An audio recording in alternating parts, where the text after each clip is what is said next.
Let's take a look at the variety of different ways you may find yourself holding Ttool while you're using it. Now, in the videos that follow, we go through some examples of different techniques. And in those videos, I demonstrate the ways that you'll hold it or that you may want to hold it. Again, there's a variety of comfortable ways to hold it, and you'll naturally find as you use Ttool, the ways that work best for your body and treating your clients and the area and the technique. But we need a starting point. So this video is like the starting point of how to hold Ttool. When you are treating with the treatment surfaces on the rectangular side, you'll generally hold Ttool by the circular side. So for example, if I was going to do scraping with the narrow bevel, I would probably hold it like this. So then when I was scraping, it would be like that. Now you may also hold to treat with the surfaces on the rectangular side. You may hold it by the stem, either pinching, so you may do this, or you may go here and then put the stem between your index finger and your thumb in the web, because that creates sort of a lock. And then you can see also that it locks on my thumb here, on the meat of my hand. So then I could scrape like that. You may also put the stem between your fingers like this, and then you can hold, sort of like drive the Ttool or guide it with your fingers like this. It's like you're using a mouse, and you can do it like that. And if I was going to use the wide bevel, for example, I'll hold it generally by the circular side, and then you could do like this. You may find that you want to hold it like that in certain areas.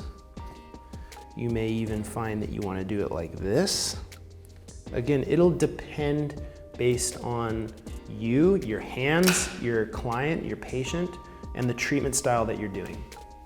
If you're going to use the rounded corner to perform ischemic compression, generally what you'll do is put the tool in your hand like this, rest your thumb on the rounded corner, and then when you push to create the pressure for the ischemic compression, you're going to be pressing with the stem and with the top side of the rectangular side, pressing in on your thumb.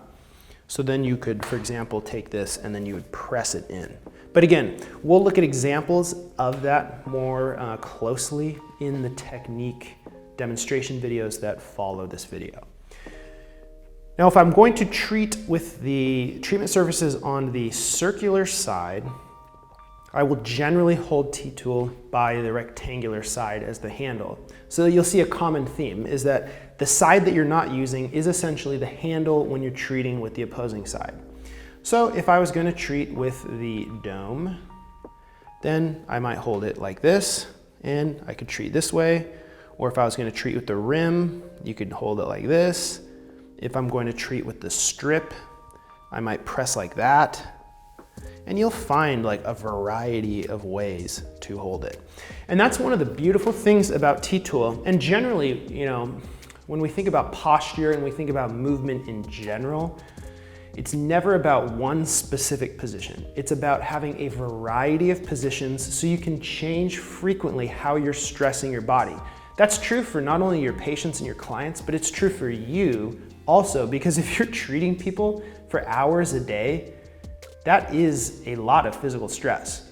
So the more that you can vary your handholds and how you're holding Ttool and how you're stressing your hands, the better, because then you're distributing that load and that stress in a variety of different ways so you don't overload any particular thing. Because if you always do, let's say, pin and stretch with your thumb in one particular way, there's going to be a high stress point that you're constantly hammering.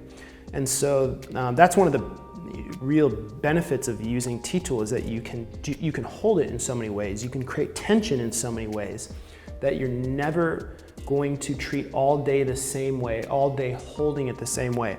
So I would encourage you to explore these different handholds, but also have an open mind that you can hold it in ways that aren't covered in these videos, because people are always finding different ways to hold and use Ttool. But that is the starting point. Those are the basics. Let's look now at some of the specific techniques and how we can apply those techniques to certain areas, and then I will show how you can hold and use Ttool.